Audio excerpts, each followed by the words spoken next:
Welcome everyone to the High Performance Human Podcast. It's your man Andy here, and I am delighted, privileged, honored, very, very grateful, I would say, to have Adrian Knowles, the CEO for Harcourts in Australia. Harcourts, for those of you that are overseas, is one of the biggest real estate realtor brands in the country, and Adrian is at the helm. He has been the CEO of Harcourts Australia for about 3.5 years now, and enacted in that time a heck of a lot of positive change that is very, very visible to see. A lot of the stuff that CEOs or people in C-suite positions change and alter, very few of them, a lot of them tend to go unnoticed, but some of the moves that Adrian's been making, and this is coming from me who doesn't know Adrian as such, but even I've been able to see it from a distance.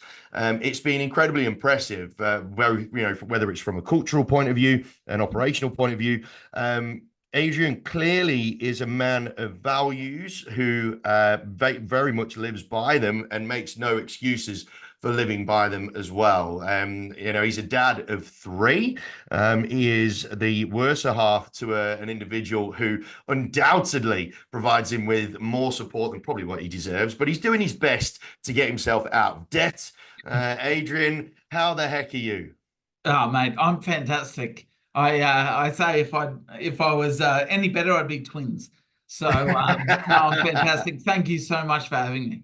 Oh, look, the pleasure's all mine, man. It's an absolute delight. I've been an admirer from a bit of a distance. Europe in Queensland. I'm obviously down here in Melbourne, but very much been an admirer of the way that you're going about the direction of the organisation and how you are managing to shift what would be a titanic structure into a direction that seems to be really getting some momentum and garnering some real positivity, both internally and externally, it so seems. And it's been super impressive to watch. So, team, for those of you that don't know, Adrian has been in the real estate space for what, 20 something Two years now? 23. Yeah, something like that. 22, 23 years. So he's got a raft of experience. He's done rural, he's done resi, he's done corporate positions. Now he is in a position in C-suite. He's decided to ban the word corporate, which I think is one of the best moves I've ever heard, even though it sounds dead little. I think it's an amazing move. And he's got a raft of experience working with all sorts of different people at different levels. So he is a guy that is clearly been exposed to high performance and not so high performance at all sorts of different levels in all sorts of different parts of business. So, Adrian, before we crack on, if you could give our beloved listeners a bit of an MO on who you are and what got you to this point. Sure. Well, 20 years, well, condensed down. There was a little foray away from real estate for a period in there as well. So all I ever wanted to do at school was go into the military. Okay. And went all through my schooling wanting to be in the army. And then going through selection and with my best mate from school as well, going through selection and then right at the last minute finding out I was colorblind. Oh, I wow. couldn't I couldn't enter the military unless I wanted to be a cook, a chaplain, or something like that. So there went those streams. And as like most people, I went, okay, well, uni's where I got to go.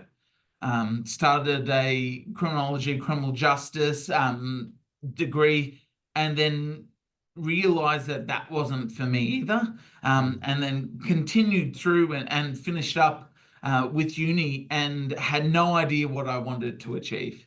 And Right. a good friend of mine gave me a call and said, "What do you want to do?" And I said, "I have no idea." And he said, "Great, you got 3 job interviews in real estate next week. Be here, here, and here." Good friend. Yeah, really, really good friend, and continues to be a mentor and friend, today. And I met these 3 different principles, and one really, really captured. And it was one of my first mentors in the industry, a gentleman by the name of Max McGowan. He was at Ray White Cooperoo up here in Brisbane, and I spent my first year and a half, nearly 2 years there, prior to going over to another office on the north side of Brisbane and working for an incredible agent who was at that time 10 years as the top agent for Ray White. Hmm. Worked for her for 2.5, 3 years, to the point where I was a young man. I went off the rails. I was drinking a lot. I thought I was the coolest. I went out and bought this really expensive car. I just thought, I'm the man. And then I realized, actually, it was my father that took me aside one weekend and said, "Mate, you're not the young man that we raised. You've Mm. changed." And he was exactly right. And I was so run down and on the hamster wheel of young men in real estate that I made the decision to get off the hamster wheel and went backpacking. Went to Europe backpacking for 18 months or 16, 18 months, and then never had the intention never to get back into real estate. And 3 months later, back in real estate, back in Brisbane, and then progressed into business ownership, and then had the opportunity and had a phone call to go into the corporate entity. Mm. And that one was a corporate entity. It was a beast. And that 3 or 4 years there was just an incredible learning on what is required to actually change the needle on agent behavior. Hmm. And since then, and that was early 2011, my whole goal has been around how do we change agent behavior, because it's this enigma to me. It's one of the hardest things I think on the planet, to change that behavior away from what agents know is not working for them to something that is proven to work, but it's easier to do what you've always done. And Mm. it's that change management piece. So I obviously spent some time there, went back out into agency world again, and then had the opportunity to work for an incredible mentor, who I spent a bit over 2.5, 3 years with prior to making the move here to Harcourts. There's a few things to unpack there. Now the penny's dropping a little bit with you, with respect to your desire to go into the military and how that has consequently affected how you go about your operations and your business and your organization and all that sort of stuff. Having a sort of a military type mindset, in a sense, is a huge help in that regard. Yeah. There's no doubt about that. Um, how old were you when you found out you were colorblind? So I was 18. And how did you take that? Oh, it was brutal. I had this image of myself that I would go into special forces, and I'd spend my life essentially there in Mm. service, to country and our people, and that was just gone. Yeah, man. And it was gone so quickly and without knowing. So I didn't even get told why I wasn't able to proceed with selection until about 4 weeks later when I got the letter saying I was CP3 Deuteronomal, which is red-green colorblind. Wow. And you'd lived your entire life not realizing. Nope, not a clue. Well, and obviously it didn't affect you up until that point. No, and other militaries in the world allow colorblind people. English, Royal Marines, like the Army, everything. The US allow colorblind people into the infantry. Australia doesn't.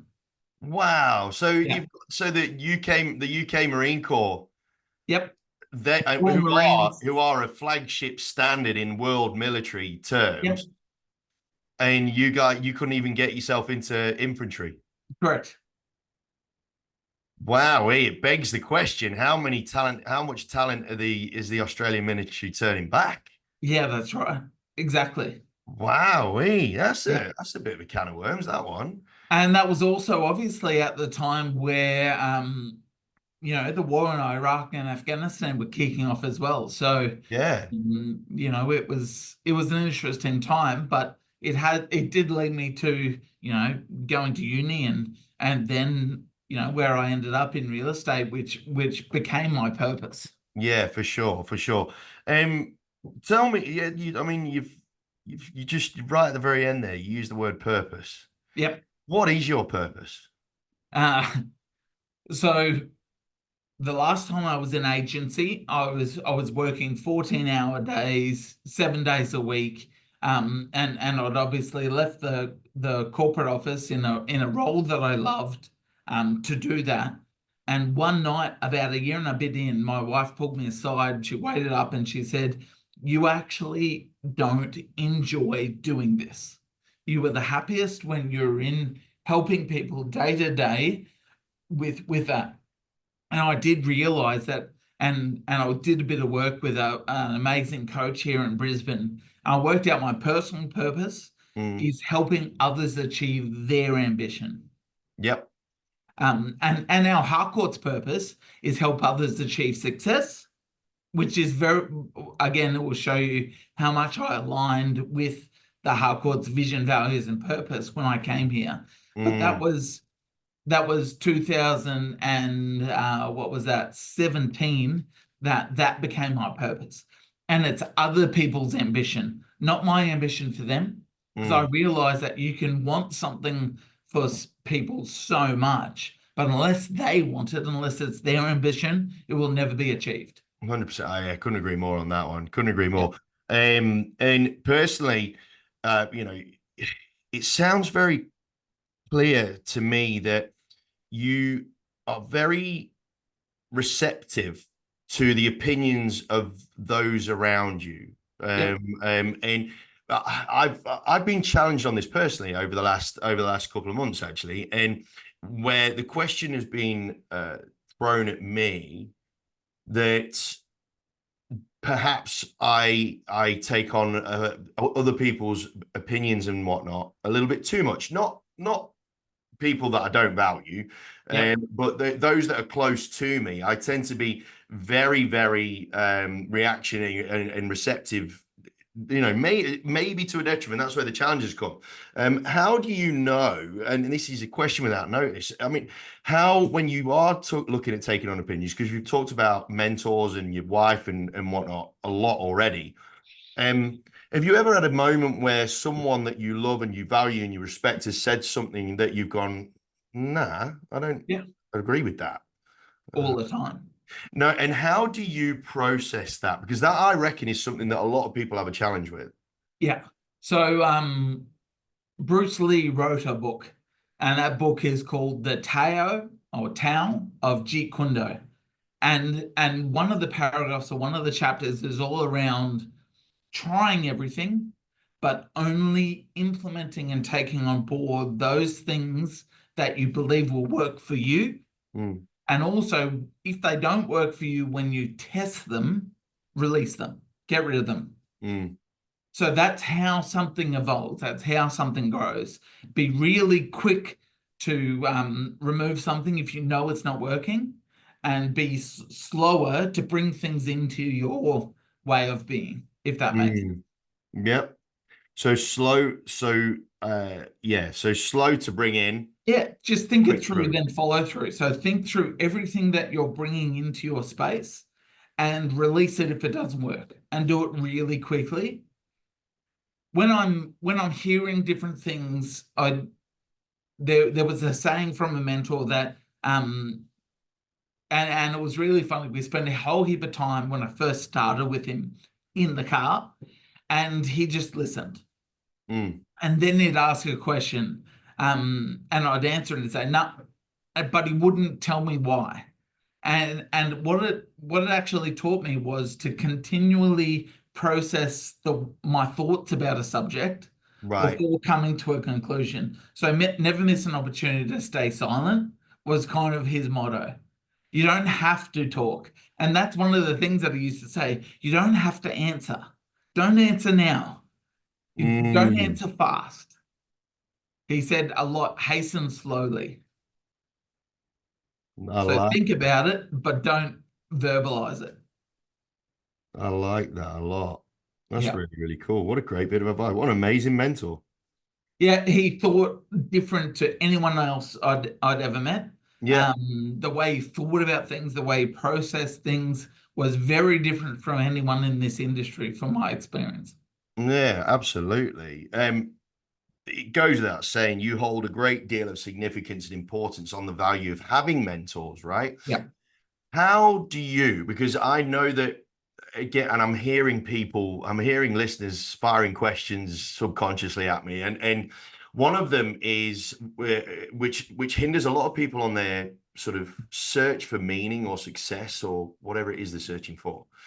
That they tend to feel that they don't know how to identify a mentor, right? They don't know whether someone is all fluff or, smoke and mirrors, and of which there are plenty of Yeah. in not just real estate, but in the world, in industry, in any sort of walk of life. There's loads of people that will talk a good game Yeah. without having much substance.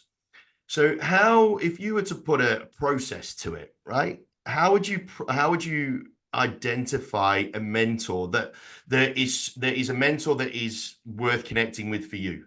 Yeah. Um, for me, it does come down to CV. Mm, What achievements have they achieved in the past? And so it's first, you have to be really direct or specific around wanting a mentor and mm, then searching one out. Our chairman for Harcourts, who I've known for a very long time, said, Adrian, you should look for a coach again. And I went on this journey about 3 years ago, again, looking for a new coach because mm. my previous mentor, I can speak about worldly things or theories and thoughts, but I can't talk about anything commercial and confidence. So Okay. like we can Direct still, conflict. yeah, we can still speak on the regular, but I couldn't talk in depth with someone about scenarios or things that were going on. So I Right. searched for a coach, and I met with a lot of coaches, and I was very specific around what I needed out of a coach. And this is Mm, what I found is very different between a coach and a mentor. I want something in a coach which is I don't need to be told what to do. I need to be listened to so that I can verbalize the problem, verbalize some solutions, and then realize which solution works. And yeah, then just okay. be given the tick. It's more of a process driven. Yep. Whereas the mentor, I believe you learn from. Yep, yep, yep, yep, yep. So if you want to learn from someone, that means they have to have a exceptional CV in the thing that you want to learn. Yep. So first and foremost, be really specific around what you want to achieve. Have a look at our industry or outside of our industry and go, here's the candidates, 10, 15, 20, and then make contact. It's as Yep. simple as that. Because you would be surprised how many people reach out and go, I want to spend time with you and be mentored by you. Because it doesn't happen. No, And it doesn't no, happen very often. no. And a And lot then, of those people are happy to hand over that knowledge and yeah. want to help because they live a life of service. Yeah, 100%. You're absolutely spot on. And whenever you do get asked by someone to be something of a mentor, it's almost a privilege. Yeah, Well, it is a privilege, not almost. It is a privilege. You kind of feel, oh shit, someone's looking up to me. I need to look after them. yeah, And that's generally the mindset of mentors, right? It's not that they're actively out there looking to solve the world's problems, yep, but they have a sense of debt and gratitude that they want to pass on. exactly right. Yeah, spot on, man. I really like that. Really, really like that distinction between a coach and a mentor. I really do. Now, before we dig into it too far, and my social media crew gives me the shits because they can't find the question. Yeah, I always ask everybody on our podcast what their definition of a high performance human is. I've had loads of different answers. My belief that it works to four elements: success, connection, influence, and happiness. And they all live in yep, an ecosystem where yep. one can't survive without the other. Adrian Knowles, what is your definition of a high performance human? Definition of a high performance human is simply someone that sets a target, a goal, a gap, whatever it may be, and then does the work to achieve it. So not necessarily a goal. Gilbert Anoka talks about this. He talks about don't set goals, set gaps. So Mhm. this is where I am. This is where I want to be. How do I bridge that gap? Who do I need to become to bridge that gap? What do I need to do to bridge that gap? Because once you bridge the gap, you can choose your next gap. Yeah, I So like that. a high performance individual simply looks at what they need to do to get to where they want to go and starts that process. Simple as that. I And look then does it over and over and over and over and over again. It's not an end, it's an infinite game. infinite game, as per Simon Sinek says quite Exactly. famously. But I like that. Don't set goals, set gaps. I Yeah. really like that. I really, really like that, actually. And as you'll see, I don't have too many, I'm sure I do, but I don't claim them. I steal from everyone. So whether it's Gilbert, whether it's any of the people, whether it's the books, whether it's Audible, whether it's podcasts, anything that I believe will works and makes sense for me, I want to share. I Yeah. always try and credit. And I think too, I think a lot of the fluff stems from the need to feel like IP or intellectual property or theories or whatever. It's that sense that they need to make it sound like it's theirs. Yeah. Which is an easy trap for lots of people to fall in. I mean, I have heard, and again, doing my homework without trying to be too much of a stalker, Mr. Knowles, that you are a massive fan of Stoicism. I am, yeah. Yeah, you're a Yeah. huge fan of Stoicism, and you could I look get at teased a lot here because of it, because I talk about caves and all types of things. But yeah, I am. honestly, no, but but if anyone cared to even dig even slightly under the surface of Stoicism, then you would discover all of the stuff that your Tony Robbins, your rah rah, motivational speakers and all that sort Yep. of stuff, all the people that are making squillions of dollars, pretty much all of it stems from Stoicism. Yeah, but you could say the same thing about Buddhism as well. Yeah, true. Impermanence, it's just a different way of saying some of the same theories. So 100%. it's about being really clear around what they are, learning about them. Stoicism is kind of the popular one now because of, some of the popular Silicon Valley guys that have made it, what it is now. But you could say it about pretty much any of those ancient philosophies of the Cynics. They all, when you look at it, when you boil it all down, it comes down to about, 9 core tenets that just make sense. Absolutely. And that's the beautiful thing about humanity, right? Is that you can be as elaborate and as evolving and technology, artificial intelligence, like you could look at different sort of theories like your 4-hour work weeks, all that sort of stuff. All of that, it does humanity really is a relatively simple beast Yep. when you look at it in that Yep. respect. There's very core fundamentals from which everything has stemmed. And that's the beautiful thing about real estate. It's the beautiful thing about any service-based industry is that um, when so many people focus on the product and the tangible, the things that they can touch and feel and so on and so forth, because you can't go touching and feel your customers all the time. That's probably not a good idea. Definitely not. But no, definitely not. But these intangibles that people sort of allude to and bang on about and whatnot, it's like everybody has these 9 presets built into them. Yep. We have them all in our DNA as human beings, right? It's not like Darwin is kicked back into gear and completely changed everything. Apart from maybe apparently we're getting a hump in the next evolutionary process. Okay. Um, but because we're always looking down. Where? We're always On looking the down on our back. phone. Yeah, exactly. Apparently the next evolution of human beings is going to be one with a humpback. A Uh, quasi, it makes sense, doesn't it? Quasimodo. Exactly right. I think the chiropractic industry is about to get a huge boost. Um, but when it comes to those 9 tenants and the fact that you've obviously got it, you've managed to boil it down to a very simplistic view on life. Yeah. And I say that in the most positive sense I possibly could. Um, When was there a point in your life where it got complicated?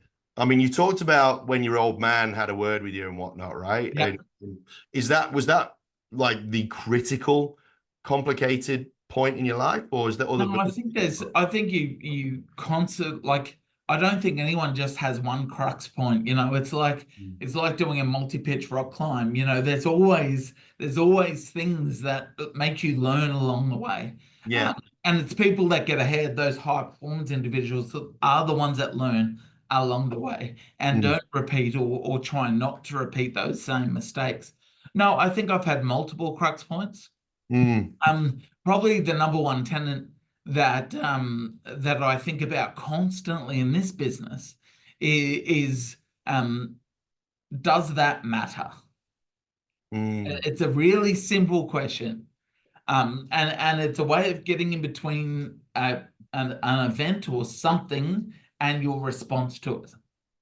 And as long as we can be mindful of that gap in between, Viktor Frankl, everyone has a choice between the beginning and how you respond to choose your response. Yep. That couldn't be more important in everyone's life Mm. because everything that occurs bad, from my experience, happens without choosing a response, by just going with the response that boils up.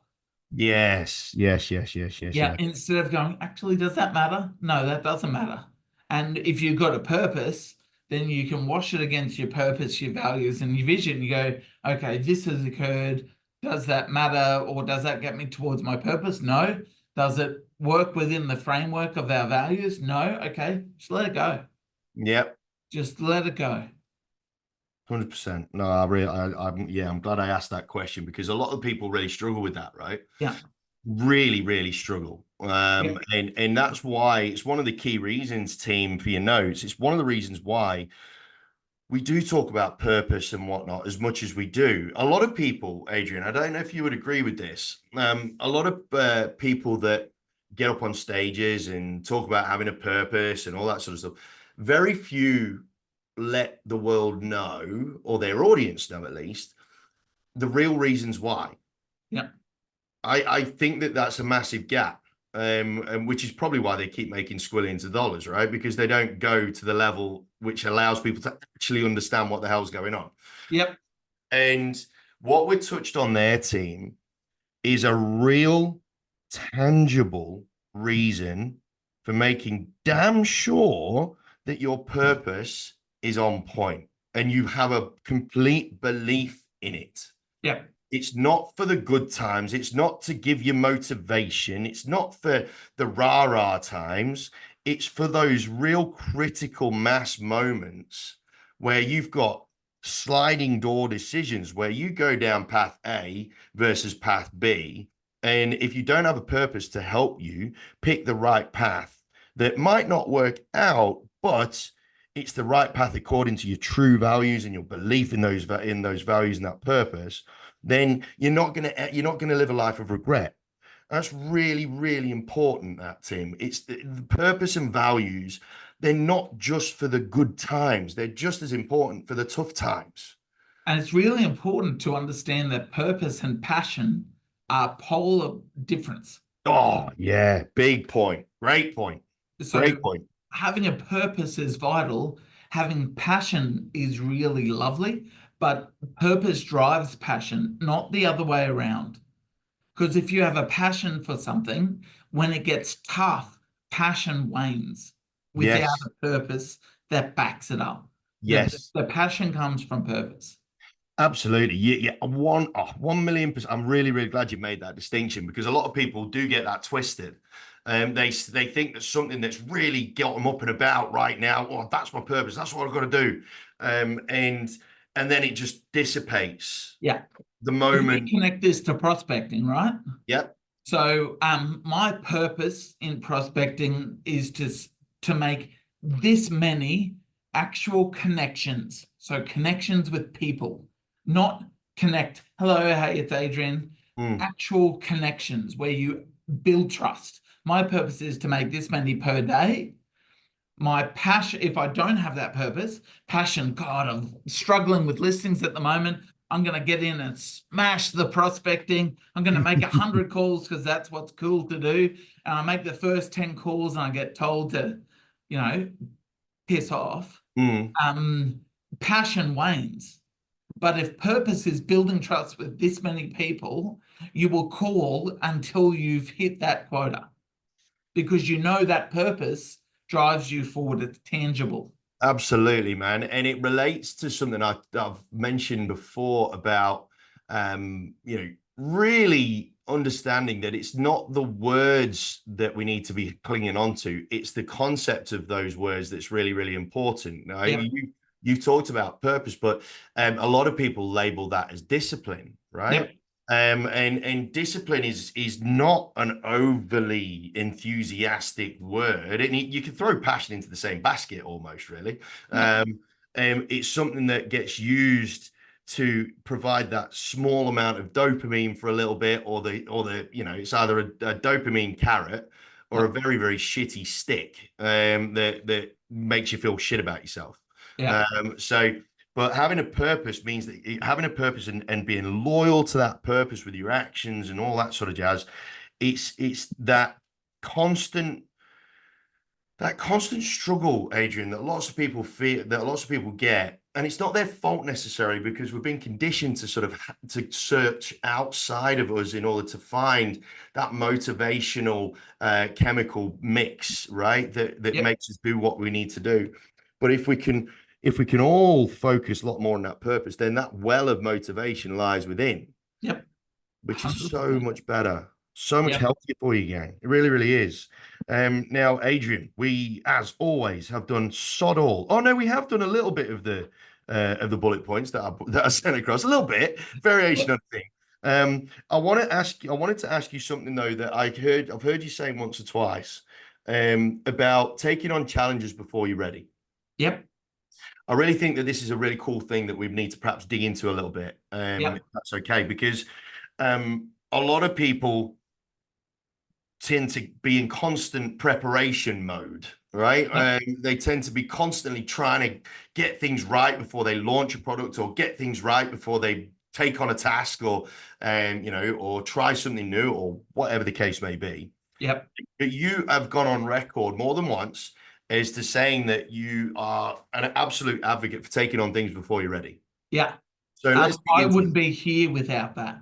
Yeah. I literally wouldn't. That I don't believe in luck, but I believe in opportunity and the door of opportunity. It opens for you all the time.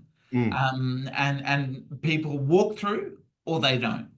One of those mentors I've mentioned before said, when this job came up, mm, I said, mate, that I'm not. That's not. I'm not there. I'm not ready. He goes, that's exactly why you need to take the job. Because the person that says I'm going to be the CEO of from a market share perspective, the second biggest network in Australia is the person that shouldn't have the job at all. why? Because they believe they've already arrived and not done the journey. Right. I've been on a journey, not only of individual leadership and group leadership and market leadership. I've been on this journey with our network, Mm, and the changes that have happened that you've noticed have been because it's been a journey. I haven't just mm, rocked up and gone, this is how it's got to be, or I'm going to keep it how it was. I wanted to go on a journey with our network. mm. That makes a lot of sense. Yeah. That So makes it's, makes the observations make a lot more sense, actually. yeah. And Uh, I didn't stick with one thing throughout my career. I was able, the door of opportunity kept opening. I just kept walking through whether I was ready or not. And that's what got me to, this role at I started at 37. on that, has there been an opportunity? No, you're not a guy that exudes regret in any way, shape, or form. Has there been, on that note, an opportunity? Because I don't want people to listen to you thinking that, he's just marched forward and bullshit. So, um, has there been an opportunity where you've not taken it on, and that's helped you learn the lesson that we're talking about here? Bitcoin in 2008 when my brother-in-law bought it, and I didn't. No, that was definitely an opportunity I didn't take. Yeah, Would have yeah, changed a lot. yeah. Um, no, it's funny. It's one of those things that if it no longer serves you, it's no longer there, if that Yeah, makes sense. okay. Everything that I've been able to do has led up to where I am right now. Um, Mm. to think of the way that my life could have gone in different directions, I don't have much time to think about that, to be honest. But you know what, though? I think there's a lesson in that. In that you could constantly go, what if, or why didn't I, or why didn't I listen to my mate Kane, who was mining Bitcoin in 2013 at $15 a pop, and me going, why the f are you wasting your money on that shit? Yeah, Right? We could lament Kane's it so much. retired in the Bahamas now, but Oh, he wishes. But ultimately, team, like there's as Adrian's wonderfully just naturally just sort of rolled off his tongue. There's no point in lamenting over what could have been because we are all meant to be where we're meant to be. I don't know if you've, I mean, I've quoted Alan Watts on a couple of occasions on this podcast. I'm a massive fan of the guy and, bringing Eastern philosophies over to the West. And his whole thing of there is only now. yep, The future doesn't exist. The future is a construct that we're designed to believe in, and the past is the past. And by the time you get to the future, it's then the present. So then, where is the future ever? Um, yep. so it's these, and this is kind of what Alan Watts is sort of alluding to here, and it's what Adrian's very much a believer in subconsciously and probably consciously as well. Well, Um, it's a Stoic philosophy again, and I'm yeah, going to brutalize this. Amor fati means believe in fate, yeah, or fate is beautiful. yeah. We are where we are. We get to determine where we are, like you just really well put. The present determines your future. So the decisions you make now is what creates your future, is what creates tomorrow, next year, 10 years time. Mm. So make your decisions now, be present where your feet are, not in the future or in the past. Isn't that what they say anxiety and depression is? Yeah, something like that. Yeah, well, yes, yes. I've tended to live a decent portion of my life in one of those, one or both. Um, um, but would it be wise of us, right? And just a thought off the top of my head before I let you go, because I know you're a busy guy, that instead of referring to something as the future, would it be a lot more useful, perhaps, if we consider that the decisions that we're making now will will directly lead to the next present that we want to experience? Absolutely. I think that's probably a better way of looking at it, right? What do we Yep. want our next present to be? Yep. I think that's possibly a better way of looking at it, team, because I think this word future, and I might need to dig into that a little bit more, I think, team. I think the word future can provide people with a heck of a lot of anxiety, a heck of a lot of false belief and false dawns, and really take your eye off the ball to the opportunities that might be coming your way. I mean, Adrian said that a couple of times, team. I don't know if you heard, but he said a couple of times, team. And he's not bullshitting just because he's in the position he's in. He's not BSing. Opportunities present themselves on a regular basis, Tim, and it doesn't matter how low you are or how low you feel you are in your life, or if you're riding the crest of a wave. If you can stay in the present a little bit longer, or for a little bit more of your attention, then you are going to see more of these opportunities that are going to be in front of you. It's inevitable. You can fall over opportunities without meaning to, right? Because Yep. they do present themselves, because that's how humanity works. And none of us are living outside of humanity. So it's a great point to sort of bring this thing to a head on, because as Adrian says, opportunities are everywhere, team. And it's up to you to decide what the next version of your present looks like instead of worrying so much about what the future could be. Determine what your next present is going to be. And then, as Adrian mentioned, then don't set goals, set the gaps, Yep. Do the work. and then rock and roll. Yep. Interesting. Very interesting. Adrian, mate. This has been a wonderful conversation, and with such a really cool energy that I was expecting, but I'm so glad it's been delivered in spades. You're a top man. You're a top human, I have to say. It is absolutely unequivocal as to how you live your life, how you rock and roll, how you are with your kids. Because seeing you on social media with the three lads, it's obvious that your priorities are very much firmly in place for the betterment of your family. Yep. which is I don't want to call it honourable, but in this day and age, it is. Yeah. So tip of the cap to you in that regard. Man, thank you so much for joining me on the High Performance Human podcast. One last question that we Thank you for always having ask. me first, and then we'll get to it. One last question. Yep. We're all looking for the next version, the next present that we want to be, Yep. that we want to have. And you will have no doubt set some gaps for yourself. What is one thing that you know that you need to work on in order to get to the next version of where you want to be? Yep. The thing you always need to work on to get to that next stage is yourself. Mm-hmm. So work on yourself and understand that it's you moving you forward. No, not circumstance, not all of this other stuff. You're the one that creates that next part. So whatever your ambition is, as I said, with the purpose, choose where you are, choose where you want to be, and then just work out what it's going to take to get there. Who do you need to be there? And that's it. Mine is just continuing to develop myself, because if we all develop ourselves, then people will naturally want to be with us. From a franchise perspective, my job is to keep our network that are with us and want to be a part of our community, and then add others into it. So as long as we create this community that people want to be a part of, both the ones that are already with us, our beautiful network, or those that are outside of it that we can bring in, that's all that matters. Love it. On that note, I like I said, I can't thank you enough.